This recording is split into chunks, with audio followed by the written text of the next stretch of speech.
যোৱাকালি আছিল শ্ৰী শ্ৰী মাধৱদেৱ গুৰুজনাৰ 537তম জন্ম উৎসৱ।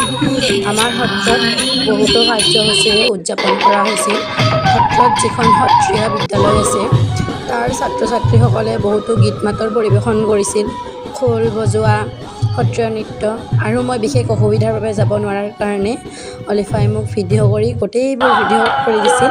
এয়া অলিফা জুনুবাহঁতৰ সত্ৰীয়া নৃত্য। আৰু বিশেষ আকৰ্ষণ আছিল কৰিশ্মা নাথৰ নাগাৰা নাম। অলিফাক বহুত বহুত ধন্যবাদ, তাই ইমান ধুনীয়াকৈ মোক ভিডিঅ' কেইটা কৰি দিয়াৰ বাবে। খুব ভাল লাগিল তাই কৰি দিছে আৰু মই আপোনালোকলৈ শ্বেয়াৰ কৰিব পাৰিছোঁ ভিডিঅ' কেইটা।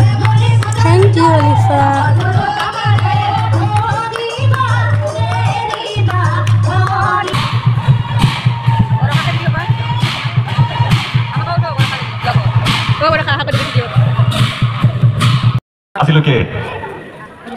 अभी आप लोगों को विदाई